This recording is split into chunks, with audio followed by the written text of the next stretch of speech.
Do you think this is where we were headed all along? Congress was going to get nowhere and the president was going to come in and blame them?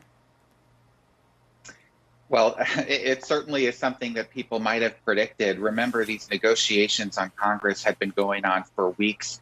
In fact, the House Democrats had put together a plan for this stimulus a few months ago, and it has taken a long time to get to this place.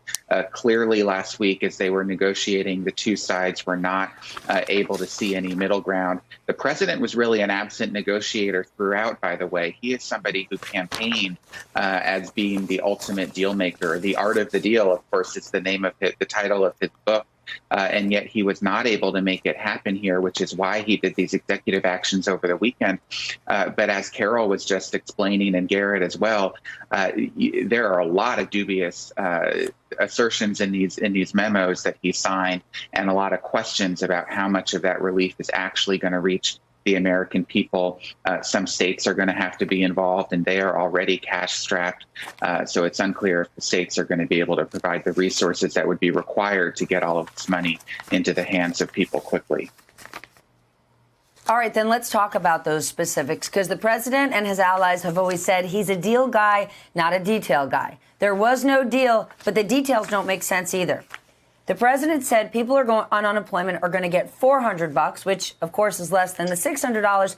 But even if they were to get the $400, he said states would kick in some of the money. But on Sunday, he said, well, maybe not. What in the world is going on?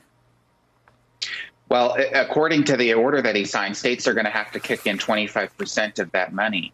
So only about $300 of the $400 will be coming from the federal government. And remember, these states are already underwater with their budgets because they're not able to run a deficit the way the federal budget is able to. State revenues are falling short because the economy is in so much trouble. These governors are cash strapped. They say they don't have the resources to provide this sort of relief. We'll see if some of them are able to put that together. But it's not as if every American's going to wake up tomorrow and have a $400 check. That's not how this package is going to work.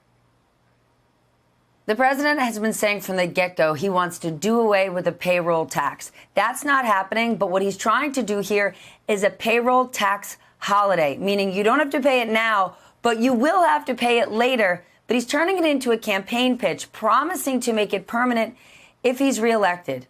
Yeah. Does the president even have the power to do that?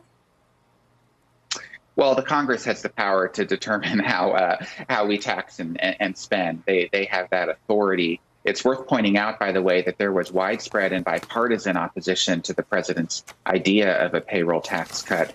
Republicans in Congress did not support it by and large. But the president is doing this executive order now, which is effectively a holiday, a delay, but it's not automatic. And businesses are going to have to develop systems to be able to delay that payroll tax through their payroll systems. And that's a burden on businesses. And it's unclear if many businesses are going to actually follow through and try to enforce it or put it into action because of how complicated the process would be.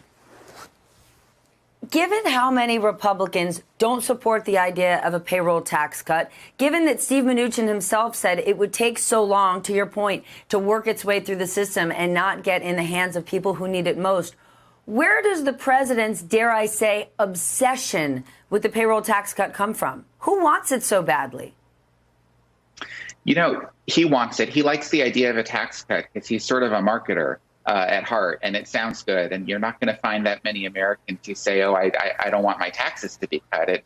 It's catchy, and he's looking for ways to increase consumer confidence and make people feel better about the state of the economy because that helps him politically.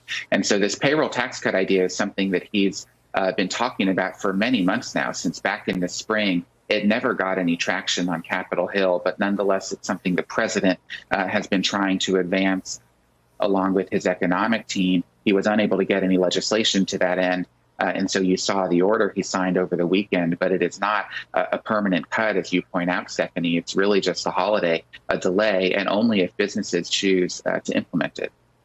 Hey there, I'm Chris Hayes from MSNBC. Thanks for watching MSNBC on YouTube. If you want to keep up to date with the videos we're putting out, you can click subscribe just below me or click over on this list to see lots of other great videos.